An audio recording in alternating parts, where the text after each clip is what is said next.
3, 2, 1, begin.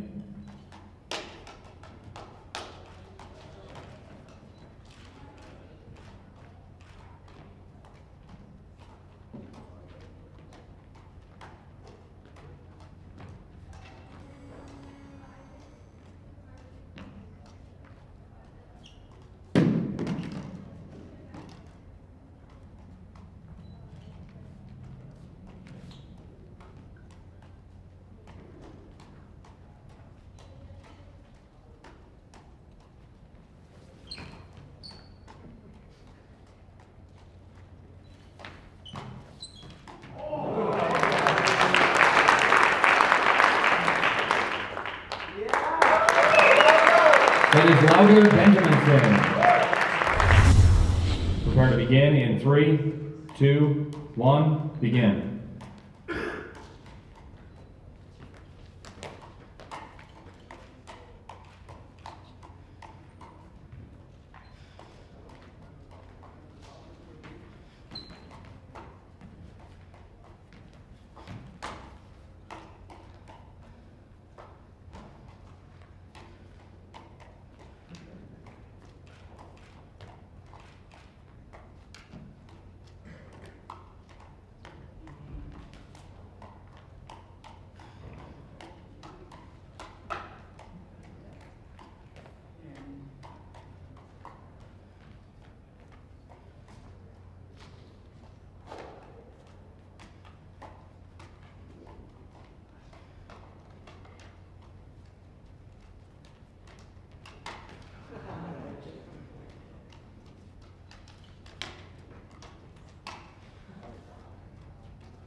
Time. That was No One Alone. Prepare to begin in 3, 2, 1, begin.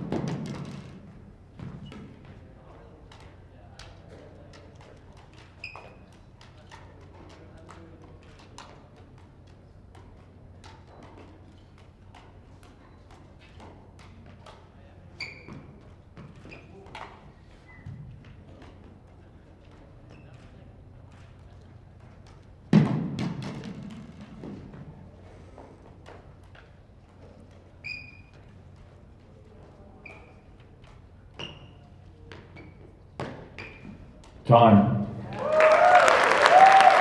That was Josh Horton. Hello and welcome to the World Juggling Federation Freestyle Competition. I'm Jason Garfield and today we're going to look at some of the most amazing technical juggling you'll ever see in the WJF Freestyle Competition for balls. In this competition, the judges are looking for creativity as well as technical difficulty. Starting with the 5-ball freestyle competition, Russia's Pavel Evsukovich receives 3rd place for a 5-up 720. All 5 balls thrown high into the air, then 2 full body rotations, catches all the balls, and resumes juggling. Not bad, but that was 3rd place. In 2nd place, Denmark's Lauge Benjaminsen adds multi-layered and multi-dimensional elements to the Russians' mundane 5-up 720 by throwing a DB 97500000720. Okay, crash course in what those numbers and letters mean.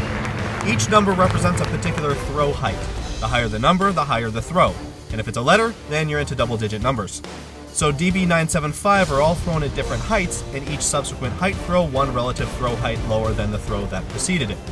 The 0000 are placeholders for the amount of time that exists to make throws, only Lauge uses that time to create a 720 wormhole. We call him the Tasmanian Devil for this interdimensional juggling time travel ability. Goes back in time with the first 360, and then travels back to the future with the second 360. With the decrease in the throw height as the number of throws increase, the last ball thrown is actually going to be the first ball caught, which is counterintuitive and the antithesis to basic juggling patterns. So that messes with an intuitive mind. Anyway, that's what those numbers mean, and here it is again now in real time. DB 9750000, bam! and sticks the landing. That was impressive, but first place went to Noah Malone of the United States. A 1 high, 4 low, 5 up 360 connected straight to back crosses wins first place because it combined two incredibly difficult moves. And both moves occur on different planes and in different arm positions. Third place in the 6-ball freestyle competition went to Josh Horton of the United States for a 1 high, 3 low, 360 connected to 9.555. So here we go again with those numbers. The 9 is the high throw, and the 5.55 are the 3 throws that follow it at the same 5 height. Lauge Benjaminson received second place for a 1 high, 5 low, 6 up 360, incredible precision and amazing re-entry control. But first place went to Doug Sayers of the United States for a 6 up 360 connected to a B97531. And this is where Doug really amazes me, because the B97531 is a very high pattern that can get out of control quick with just the slightest error in trajectory.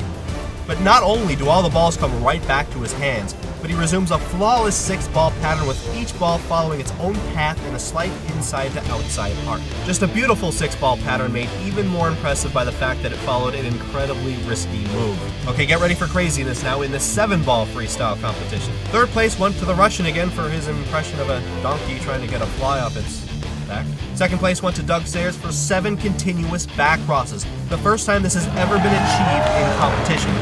David Furman, also of the United States, received first place for a 9.66 pattern connected to a 5 up 360 connected to an 8x6 pattern.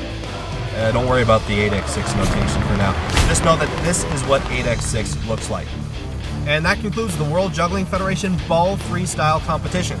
This is Jason Garfield, and I thank you for watching. After seeing these amazing jugglers, it's normal to feel compelled to learn how to juggle, so if you find you've been afflicted with this fixation, go to the WJF.com, and there you'll find instructions on how to juggle. So, good luck with that, and we'll see you next time.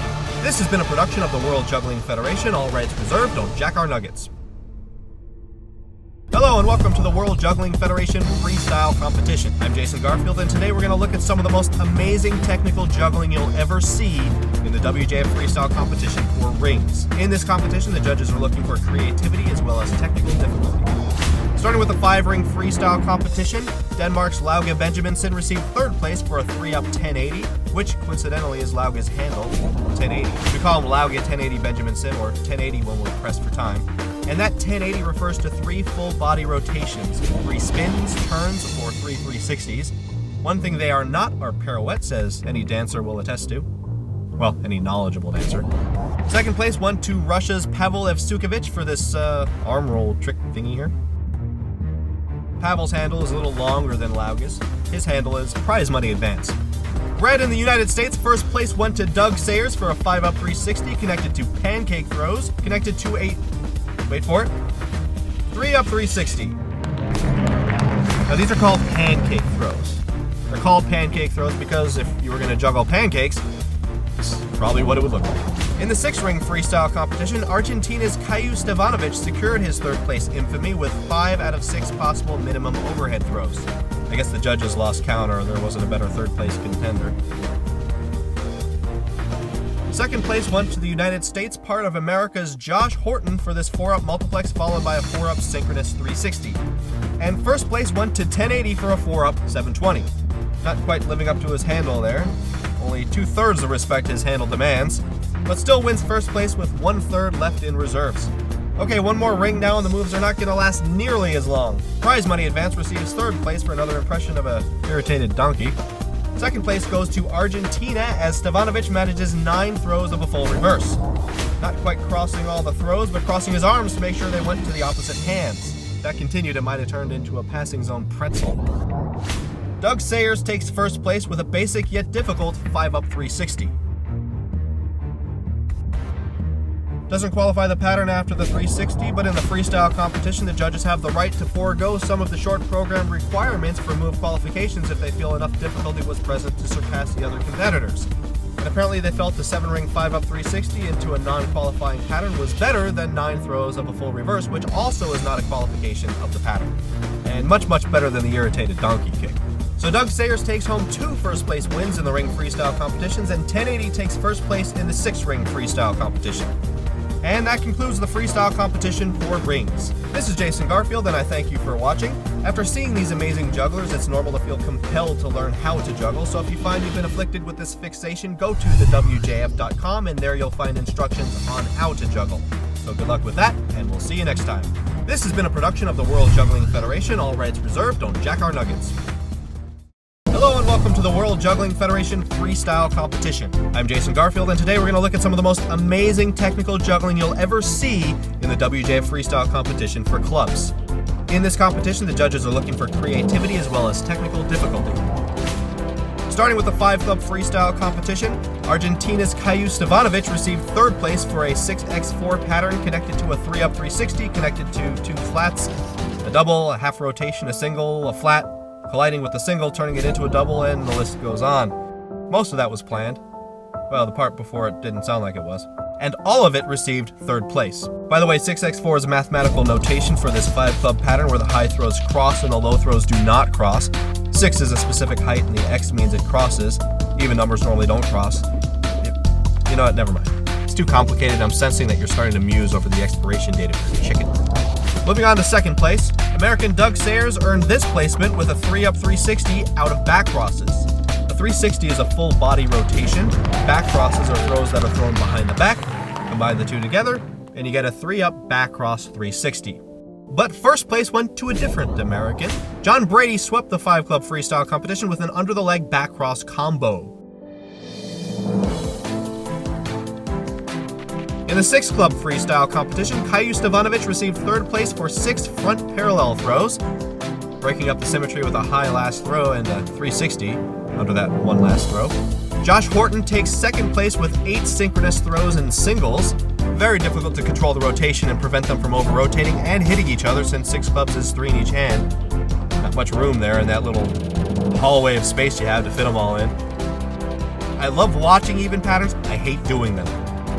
But you can't be hating on 1st place, which Doug Sayers received for a move that actually, as the documented evidence suggests, I was the first one to do.